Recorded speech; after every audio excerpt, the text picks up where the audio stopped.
Hoje iremos embarcar numa história de amor. Orfeu, o mais talentoso dos músicos, e sua paixão por Eurídice. Apaixonados, os dois se casaram. Porém, Eurídice era a mais bela entre as mulheres, e sua beleza logo despertou os desejos de Aristeu. Um dia, desesperada, Eurídice foge. Porém, em sua fuga, ela acaba tropeçando em uma serpente, que era venenosa, e acaba matando-a com seu veneno. Desesperado, Orfeu desceu ao mundo dos mortos com nada mais do que sua harpa e sua música. Ele convenceu o Caronte a levá-lo de barco até a entrada do inferno e adormeceu Cérbero. Frente a Hades, Orfeu sofreu a ira do deus do submundo. Porém, mais uma vez, com a sua harpa e a sua música, Orfeu conseguiu acalmá-lo e convencê-lo a liberar a sua amada. Porém, havia uma condição. Eurídice poderia voltar ao mundo dos vivos se Orfeu cumprisse apenas uma exigência: liderar o caminho inteiro e não olhar para trás nenhuma vez. Aceitando as condições, ele a conduz pelo caminho sinuoso sem nem ao menos olhar para trás uma vez sequer. Porém, no fim do caminho, quando Orfeu saiu da caverna e viu finalmente a luz do dia, ele sentiu o ímpeto de olhar para trás para ver se sua amada havia o acompanhado e finalmente saído da caverna. Porém, quando ele olhou, viu nada mais que apenas o fantasma de sua amada e o grito desesperado de Eurídice voltando para os mundos dos mortos.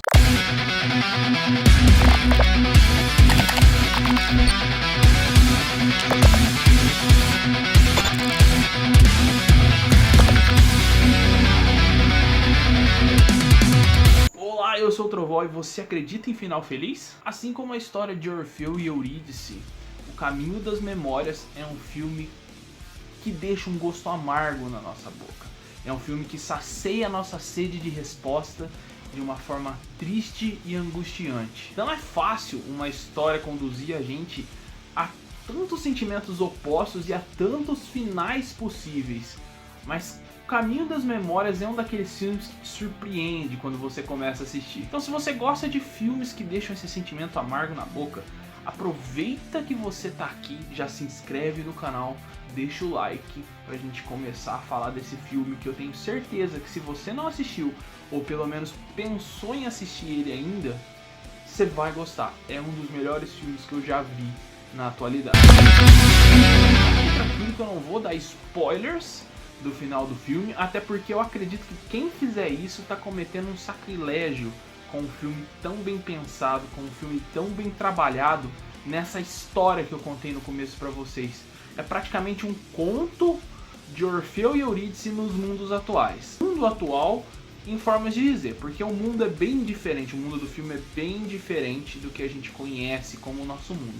Mas vamos lá que eu vou tentar resumir o melhor possível pra você aqui. Nick é um investigador particular de memórias. Caminha pelo mundo sombrio do passado e ajuda os seus clientes a acessarem memórias que eles gostariam de reviver.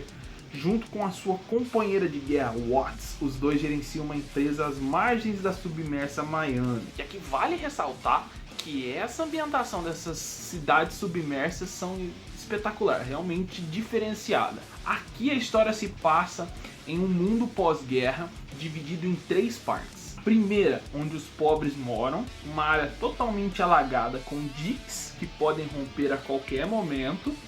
A parte menos alagada, onde a classe média vive, que é uma parte que vai ter um pouco de alagamento, mas não tanto quanto a parte mais pobre. E as terras secas, onde quem vivem são os barões, que compraram todas essas terras após a guerra. Porém, assim como em qualquer civilização comandada por aqueles que visam apenas seus próprios interesses, corrupção, drogas e violência assolam principalmente a população mais pobre. E é então que May, uma cantora da parte mais pobre da cidade, entra na história.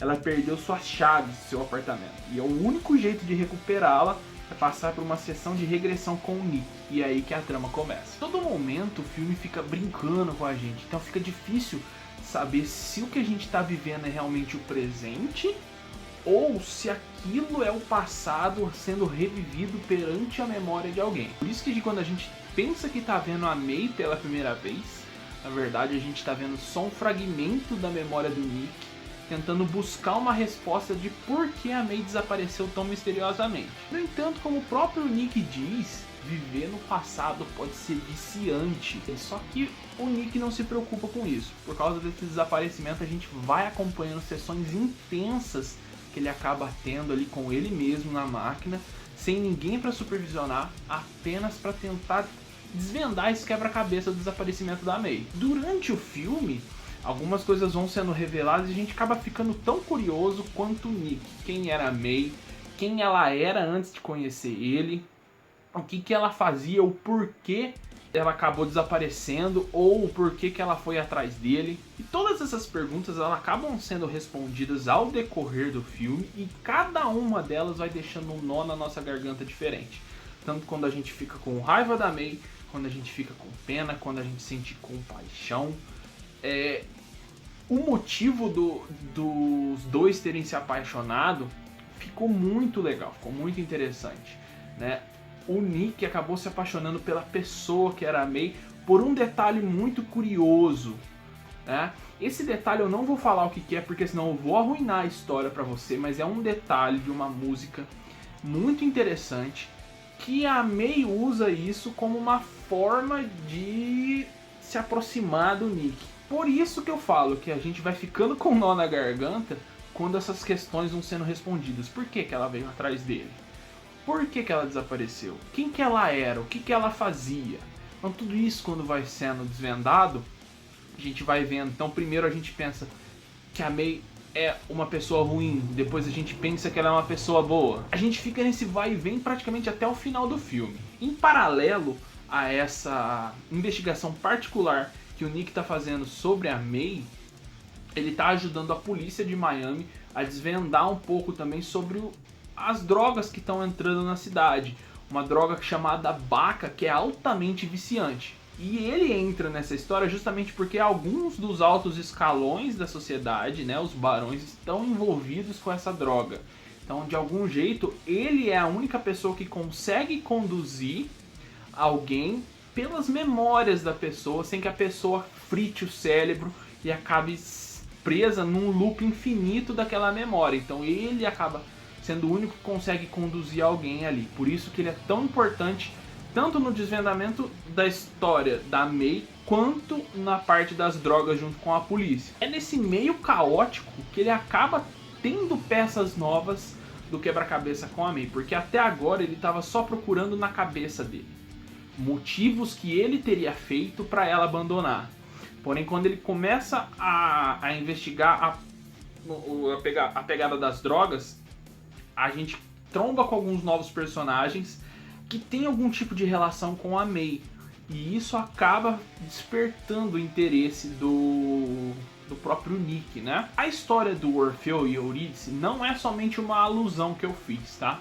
No meio das memórias que a gente vai vivendo, né? O filme vai intercalando essa parte de memórias do Nick com o que ele tá vivendo agora. A May, num desses episódios de memórias passadas, ela acaba pedindo para que ele conte para ela uma história com um final feliz.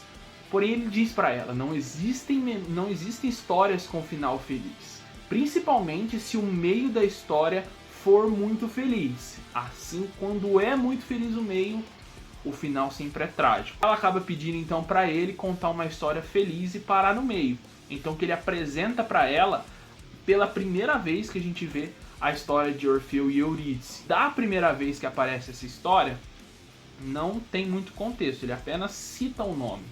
No decorrer do filme, quando as coisas vão passando, vão retornando, ele vai de novo acessando mais memórias e voltando algumas memórias que ele já viu, a gente vê, principalmente lá quando vai chegando pro final, ele contando a história de Orfeu e Eurídice, porém parando no meio, quando Hades diz pra ela que ela pode voltar pro mundo dos mortos. Só que ele não cita condição, ele não cita absolutamente nada. E é aí que realmente a gente é transportado pra essa história grega. Por quê? O Nick, pra ele achar a May, pra ele conseguir desvendar esse mistério, ele precisa ir ao inferno. E o inferno no filme, ele é caracterizado como uma parte mais alagada da cidade, a parte mais pobre, que é onde realmente tem muita corrupção, drogas, violência, ali é tudo muito complicado.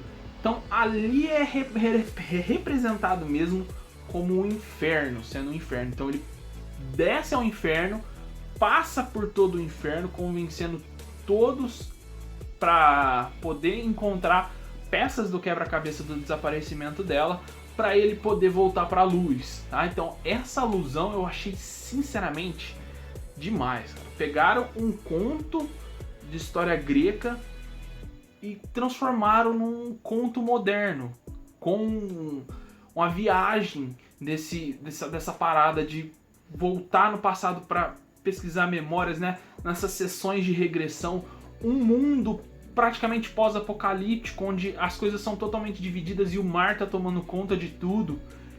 E ainda vai tomar conta de mais coisas, que os únicos que estão salvos realmente são os mais ricos, fazendo alusão ao Olimpo, né? Sendo o Olimpo, os barões sendo o Olimpo, o pessoal da parte menos alagada da classe média sendo a Terra, e o pessoal que tá ali na parte mais vulnerável chega a ser o inferno ali.